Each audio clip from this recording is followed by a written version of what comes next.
Were the Oilers in compliance with the handling of the LTIR salary cap with Evander Kane?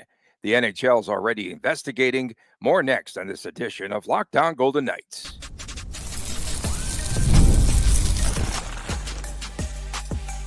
You're Locked On Golden Knights, your daily podcast on the Vegas Golden Knights, part of the Locked On Podcast Network, your team every day. Hi again, everyone, from Las Vegas, Tony Cardasco and Chris Golick. Thanks for making us your first listen every day. I'm a longtime sportscaster and marketing and event consultant and the host of the Believe in Vegas podcast. Chris, the owner of Silver State Cards and Sports and the collectibles editor for the Hockey News. Now, coming up ahead on today's show, in addition to our major topic, we'll take a look at the 2025-26 Stanley Cup odds and also give you some key off-season dates. Our timing on this show is impeccable. Really, it truly is. We discussed postseason salary cap yesterday, and this could be an issue with the new collective bargaining agreement, as they have had some discussions there.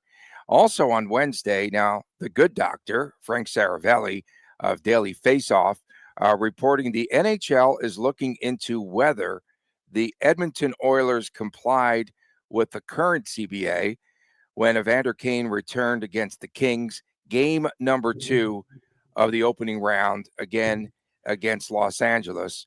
Now, he didn't appear in any single game all season long, and then he comes back in the postseason. Within the current CBA rules, I feel that there was no rules were broken the way that I see it. And I also feel like Kane has justification for all the injuries. It's not like he was faking a spleen injury or anything. Last September, he gets placed on LTIR. Sorry, man. 2 torn hip adductor muscles. And we know that Tkachuk had 1 and said he was about to die. 2 hernias, 2 torn lower abdominal muscles repaired. And then on top of it all, January the 9th, he has knee surgery. And during the period when he had the knee surgery, it takes a while to recover. So why is the NHL investigating the Oilers and Kane? Is it because he came back for game number 2 of the King series rather than the opener? I'm trying to sort through this. And yes, he's a villain. We get it. We know all the issues there with Evander Kane. But under the current rules of this stinking LTIR, I think everything was pretty much played on a level. I'll start by saying that the LTIR rules in general are a mockery.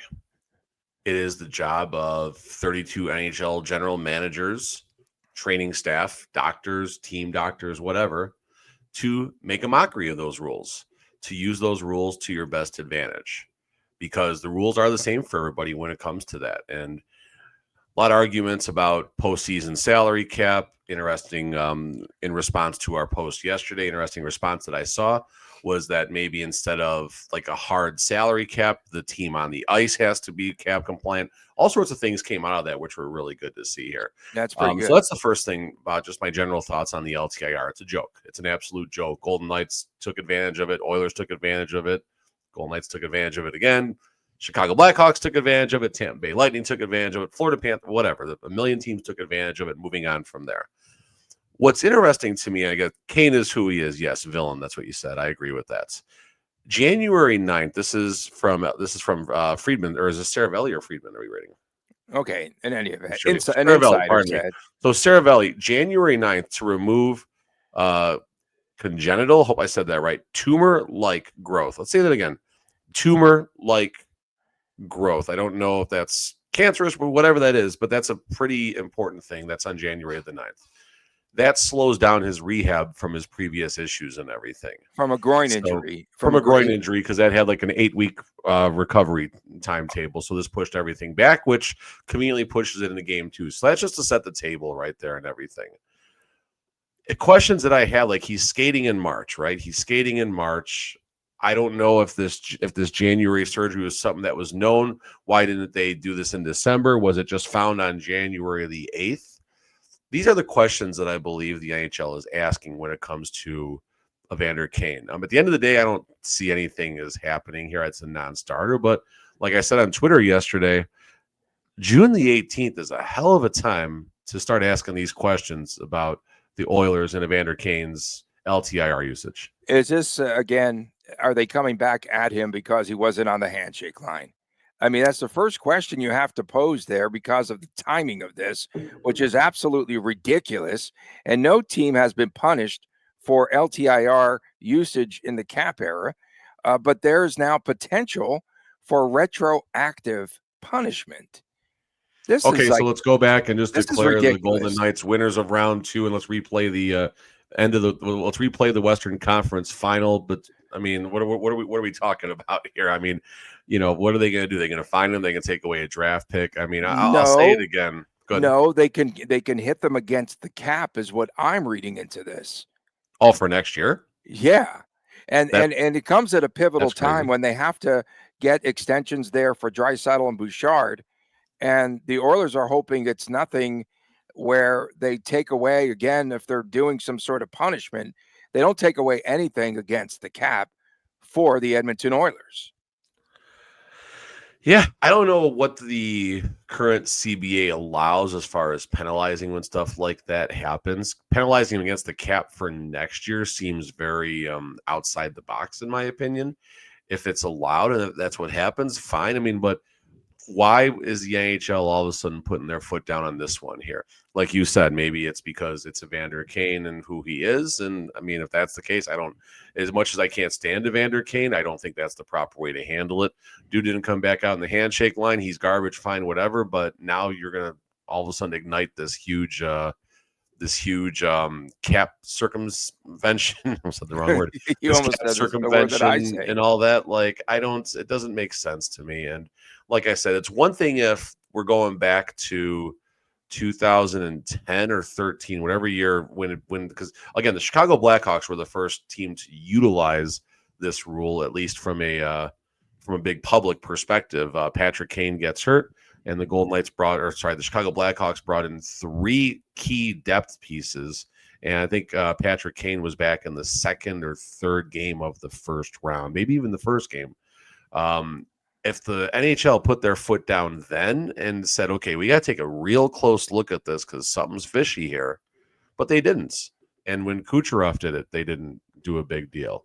When Mark Stone did it twice, one of the times the NHL very passively looked into it after the season, but no wrongdoing was found. So I don't know. I mean, I'll say it again. The LTIR usage is a joke. The fact that the rules are different come playoff time versus regular season is a joke. Like, it just doesn't make a lot of sense. So the general managers should do everything fishy possible. Find the most crooked doctor somewhere in some back alley off Boulder Highway that can write a doctor's note for the NHL. I mean, whatever it may be, that's what all the teams should be doing because that's what the NHL allows. So if the NHL is going to allow this to happen, then fire it right back in their face. So we have the case of Alex Pietrangelo, who does not have this multitude of injuries, surgeries ahead of him. And I'm just going to play devil's advocate here. Already they're saying, oh, he's going to miss the entire season. That Boom. sounds to me Boom. more suspicious than Evander Kane, who had all of these surgeries. I mean, Mark Stone's next, Tony. There's no denying. Mark Stone's next, dude. 17 million. Let's go. Light it up. Light it up. There's no denying that he's had all of these issues, though. And that's what really gets to me. He was back on the ice around the Four Nations time. And of course, very slow process to get back. Is the thing that is irking the NHL that he didn't come back in game 1 against the Kings. The doctors hadn't cleared him until game number 2. So to me, that really is something that you have to take a look at as well. I don't know what the red flags were, but he's got enough doctor's notes and scars and trips in a Bugatti there to prove otherwise. otherwise. It's a Up joke. next, we've got That's the how I close that off. 2025-26 Stanley Cup odds. Where are the Vegas Golden Knights? Back with more right after this on Locked On Golden Knights.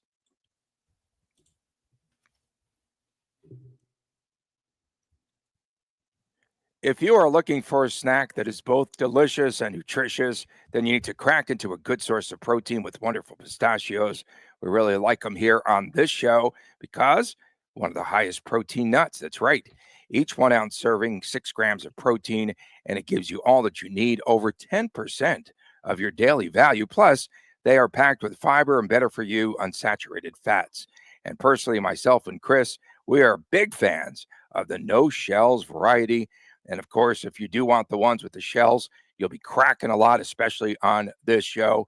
The wonderful pistachios, they are a complete protein. They provide all 9 essential amino acids. So, of course, our go-to is the non-shells, and we really like them. So get cracking, get snacking with the snack that packs a protein punch. Visit wonderfulpistachios.com, and you will learn a lot more. Get cracking, Vegas. Is that good? Enough emphasis. Visit wonderfulpistachios.com. Welcome back on this edition of Locked On Golden Knights. Tony Cardasco and Chris Golick from Las Vegas. We appreciate you making us your first listen each and every day. Find us wherever you get your podcast. Tomorrow's WTF Day already. So line up all of your terrific comments. We appreciate it. And we also have, some comments. Folks want us to talk about some topics, which I think is good. Since we don't do mailbags, they say put it on the napkin or park it and talk about it, please, on the show. So I am surprised. I'm so surprised. The Carolina Hurricanes, that team that is they're too small, too short. Blow the whistle. Carolina Hurricanes are favorites to win the Cup at plus 700. Fans are banking on the Kings perhaps landing our guy, Mitch Marner. Florida, Edmonton are 750 plus 750. There are second choices. Dallas and Colorado are plus 850. And then VGK plus 1,200. And get those odds early if you believe that Mitch Marner will be here. Yesterday, I went back a year ago, Chris. I was posting sign Marner now so he could play for the VGK softball team. I sent that out there yesterday. I should have done it on Throwback Thursday. My timing's a little off there. But I mean, I don't know. Mitch Marner, is he going to come to be pretty? How crazy? There's a lot of stuff happening with Mitch Marner right now because he hosts, I guess, an annual charity event every July in the Toronto area.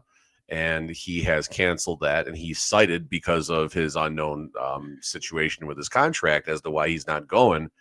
What if the Golden Knights sign him and he does end up going to the softball game? I don't know how else to say this, but what an FU to Toronto if that happens. He's got a good stick, man. The guy can hit. He's a power hitter. Good stick. No, Dylan Coghlan, he's always the home run champion. He's the ringer of that entire event. Golden Knights plus 1,200. It would be very interesting to see what happens with the odds for the Golden Knights, for the Hurricanes, or for the Kings, who are currently at plus 1,900. If any one of those three teams, if and when one of those teams do sign Mitch Marner, I wonder how much that changes. I don't think it changes the Hurricanes much at plus 700. I could see the Golden Knights going down to the 850 to 900 range, maybe even in the 700s, if they do end up signing Mitch Marner. Looking at the bottom of the list here, I'm looking for teams that maybe were kind of on the cusp that could make a run. Montreal plus 10,000. That's just fun odds. And again, you're not. If you can find a winner that's in the plus 8,000 or higher range, fine.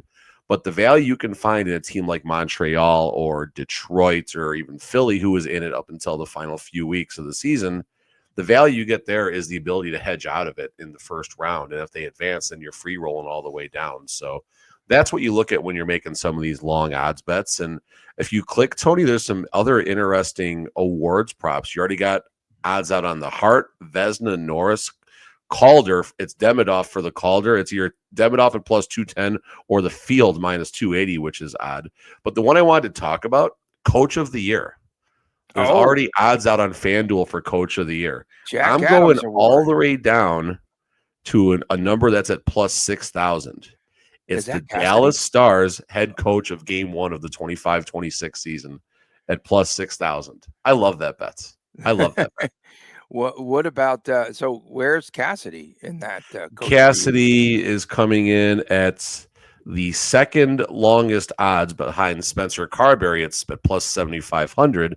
Coach Cassidy is plus 6,000. He gets no respect. He is the Rodney Dangerfield. Well, it's not that, Tony. It's you look, okay, Paul Maurice is plus 5,500.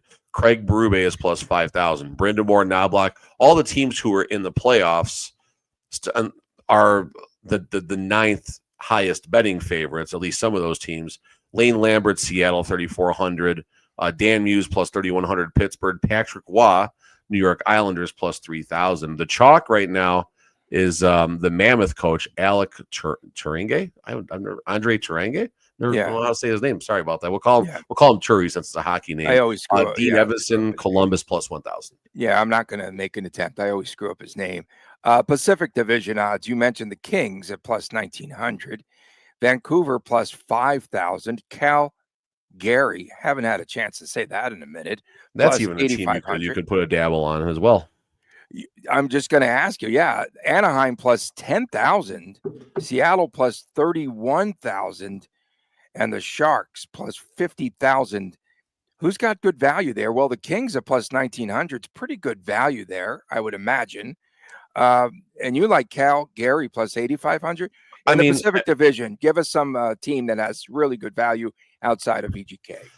If I'm making a futures bet that's going to tie up my money between now and basically this time next year, I am not wasting my time with anything at 15-1, 20-1, or 25-1. I'm looking for something where I can go for a home run and then make some money down the road. So in the Pacific Division, Calgary, like I said, they were right there until game 80 or 81 of the regular season. Good story. See if they make any offseason splashes. Anaheim, they got Trouba, they got Radko Gudas, of course. Now they got Kreider. They have all the Rangers. Jamie Drysdale went to Philadelphia. They got Trevor Zegras. He figures it out. Leo Carlson, Ranger alumni team. Right there. You got John Gibson, who's still a very capable goalie. So Edmonton, they should have tried to get him at the deadline, for crying out loud. I saw talks about that, and Gibson didn't want to share the net with Stuart Skinner, I guess, which he wasn't sure. He was bumping right out of the net. But no, Anaheim plus 10,000, Calgary plus 8,500 are fun bets to make. Again, we're not. If one of these teams does win the Stanley Cup, You're that's talking amazing. a $5 bet, a $10 bet. What are you talking here? What do you do?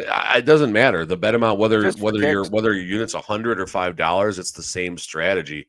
You're looking for a bet that you can easily hedge out of, but the team has to make the playoffs. How would you hedge out in the first round? You would bet the outcome of the first round. So in the playoffs, if Anaheim or Calgary make it, chances are they're going to be underdogs. So you're looking at maybe, the favorite of that series being minus 200. If you got a $10 bet going on Anaheim, they'll pay you $1,000 if it comes back. You can bet $250 on the other side, and then if Anaheim advances, great. If not, then you lock up $125 from your bets. Okay, that's fair. It just depends on what that value would look like. Edmonton will be back, right? If they don't get fined for this Kane incident. Where is Edmonton? Edmonton plus 750. They're up there with Florida. They got a lot of mileage on those tires right now. They got a lot of mileage on those tires. You think no? Early. I'm not at 750. I'm not touching it.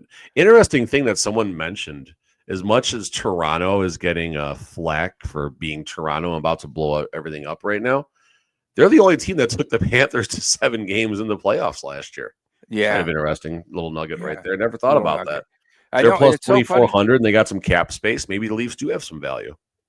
Going after Marner for sure, right? That's one of their major targets, I think, from listen, if Marner cancels that charity event and all that stuff, Marner's not going back. I'm sorry, it's done. Put a nail in that. And then, of course, they want Margie. We're not going to have an Undertaker rising from the coffin outside of SummerSlam type of moment here. Okay, coming up next, we're going to give you some key. I don't know how to get out of that. Key Perfect. That was my goal. off-season dates. Stay with us right here on this edition of Lockdown Golden Knights. Welcome back on Lockdown Golden Knights from Las Vegas. Tony Cardasco and Chris Golick reporting. We appreciate you making us your first listen every day. And again, we are the only daily podcast that is committed to the Vegas Golden Knights. Tomorrow, WTF Day, please line up all your comments. We have so much fun on Fridays. Some key dates for VGK and for the league. And so, of course, next week, already a week and a day ahead away, Friday and Saturday of next week in Los Angeles, we have the NHL draft. And of course, VGK, no picks in the first round. Is this mostly due to the hurdle deal? I think perhaps. And then Hannafin, maybe? Hannafin, I think. Was it? Okay. I don't know. You're going to tell us again who VGK is going to pick because you were spot on a year ago. So I couldn't believe that. That was a good one. You picked Trevor. Literally, Tony, I'm honest to God, I don't think I did any handicapping besides. So let's set you work days on the handicap. No, let's set the table here. For Lockdown, we have a mock draft that all the hosts for each channel put out there. And in the first, 2 or 3, 4 picks, it's pretty easy. You know who the picks are usually. Once you get outside of 10 or 11, it's a complete crapshoot. And I've probably been putting aside this email for weeks and weeks and weeks, and the bosses, constantly emailing, dude, need your pick. And Trevor Conley, the last one. I honestly don't think I did anything more than look. Maybe I saw something about he might fall. I don't know. I'm going to do the draft on behalf of Lockdown Golden Knights this year, and I'm going to make up a name. And people go, yeah, he's really good. I thought about doing that, Tony. I thought about actually pulling. So the Buffalo Sabres did that. You're going to do it again. The Sabres did that. You know that story, right? No, I don't know that story. Go ahead and talk about something else for a second. Okay. Let me set the table so for you. VGK has 6 draft picks, none in the first round or the 7th round coming up. And then, so that is next week, a week away. And of course, July the 1st is the big day, free agency for VGK. That's when they sign Eichel to an extension. Marner, they sign him to a 4-year deal at 12.5. I don't know, whatever it might be. So July 1st. And also on July the 1st, from what I've been told, that's when they're going to begin development camp here. So it usually happens right after the draft, and it will. VGK will announce this a day before it happens, like they did a year ago. It won't be the same, though, development camp, without Brendan Brisson, unless they bring him in, alumni style, like give him, retire his development camp jersey or something. But go ahead. Where were you? Maybe Brisson will do the captain skate. So here we go. 50 years ago, the Buffalo Sabres drafted a Japanese player in the draft. The name, Taro Suwamoto. I hope I said that properly. Based on a real person in Japan, but did not play hockey. And it was simply done as a front office prank. It was the last player, Mr. Irrelevant, if you will, of that draft 50 years approximately ago. And what I just learned that I didn't know, and I need to find this, Panini sports card brand in 2010 had one of his cards in a hockey you got to card get set. that. I need to find that card right now. I need to find that card. Other off-season dates that kind of caught my attention, schedule. Saw that, geez. Or earthquake over in Tony in Cordasco land right there. Other dates that have my attention are the schedule releases. The preseason schedule comes out usually end of June. I looked it up. I think I saw June 20th last year. Okay. And then I saw the schedule release July the 2nd last year. So we're probably weeks away from both of those key moments happening, or days away. It's June 19th already, Tony. What the heck? I had no idea. I know. I honestly didn't know today was. Okay. So Sid Finch, I know you know that name. He was the fictional baseball player with the Mets. The Curious Case of Sid Finch, George Plimpton, published on April Fool's Day of 1985. They came up with this fictitious player and said he was going to be on the Mets, born into an English orphanage, and they made up a story there. So that was one of It my. sounds like a segment, Tony. We should dig in. I'm sure this has happened in more times. This might be a fun napkin when we're looking for something about August the 4th to talk about right here. Right, exactly. So let me clarify something. I know Juneteenth. Go I ahead. know today is Like this. Today is an Okay. important day right now. That was not me saying Juneteenth. anything negative about the date or the holiday today or anything like that. We're Like just literally, we're I deep look down into at June. my computer and see June 19th, and it's just crazy how fast the year is flying by. So let's make sure we keep everything where I was going with that. Yes, and I happy don't want anyone June. out there thinking that was going the wrong way, because that was not the case whatsoever. Happy the summer's Juneteenth. flying by. That's my point. It's not even There are a summer. lot of observations there, and yes, we're definitely playing. We're definitely going to salute this date. So we also have the rookie face-off, and that is slated for the 12th through the 15th of September. Here, So this year, we have fair enough. I don't know if we had sources or not yet. they are going to break up the teams. I guess it became too expensive to put, what do they have, like 5 or 6 teams housed in one place? So we've got the Sharks, Ducks, and Kings in Irvine, and VGK will be going to play against Utah and Colorado outside of Denver. So it's a lot different this year.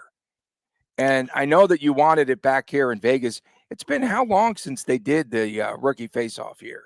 The year I covered the team officially, so I think it was the 22-23 season, if I'm not mistaken. It seems like longer than that, but yeah, that's always a fun little deal. Other than 23-24, pardon me. So it was after. You want to see that? 23. You want to watch that live, because the TV coverage of the stream is so horrendous that you could never find the puck. That's all. What the amazing thing great about play by so and so, and they're down the other end of the ice. It's because of the cameras. I mean, they can't put the cameras 80 feet away from the rink like they normally do. They're basically sitting 15 feet away, and there's no way you can make it look unless you throw drones out there following, which would actually be really, really cool. No, so what I remember specifically when the rookie face-off was in Vegas a few years ago, walking into City National Arena, and like normally when you walk into CNA or America First or LVIC or even Hilo, especially on like a busy Saturday when there's a tournament going on, you see all the kids outside. They're either playing soccer, they're stretching, they're doing whatever it is. Now imagine that's NHL players, or NHL rookies, at least, and some NHL players just out there, no different than the kids in the travel leagues back, 8-10 years ago. They're out there playing soccer. They're out there, in their track jackets and everything, and just hanging out. They're out there stretching. They're interacting with any fan that walks up to them and stuff. And a really cool experience, especially for those with kids that want them to see, like, hey, being in the NHL, I guess there's a lot more work that goes into it, but it's not a lot different. They're doing the same things you are right now. They're having the same fun you are before the game and everything and all that. And by the way, you get to watch some really, really good, American League level hockey or junior level hockey from anywhere you want inside the practice arena, right on the glass. They have officials out there. It's a full on NHL game. It's all the rules and everything, and it's a lot of fun. So wherever they do wind up hosting these events outside of Denver and Irvine and wherever, if you're around there, go there yourself. Take your kids there if you got them. Take your family, whatever it is. It's a really cool, not just the on ice stuff, but walking around the arena. You never know who you're going to bump into. There's all the scouts from the teams. There's the general managers usually hanging out. You might, be sitting right in front of Joe Thornton from the San Jose Sharks and stuff like that. So it's super cool experience. Highly recommended if you're around any of those cities where it's happening. There has to be some extracurriculars when the Sharks, Ducks, and Kings face off. Where at Chuck E. Cheese, their kids are all 19 years old. This is true. But in Irvine, I think it's going to be a lot of fun with that trio compared to VGK, Utah, Colorado. This is more fun. Shark, because again, they've had some really good rivalry games. But those kids don't know anything about the rivalry because chances are they didn't play. Well, this is true. They watched it on TV. We appreciate everyone tuning in, especially our everydayers. So those are some key dates for you to mark on your calendars. Thanks for doing research there, Mr. Golick. Of course, tomorrow, WTF Day. What the Friday Please line up all of your comments on our X account at Locked On VGK, and on Saturdays this weekend. Sometimes the Chris times. No, Chris wants to do one on Saturday because of the Stanley Cup. Yeah. Okay. It might be Chris later in the day or times, Sunday, but he wants to do one this weekend. All right, we'll look for that. It's a YouTube exclusive, by the way. And please subscribe to our Locked On Golden Knights YouTube channel. For my man, Chris Golick, I'm Tony Cardasco from Las Vegas. We'll see you again tomorrow on WTF Day right here on Locked On Golden Knights, and please take care.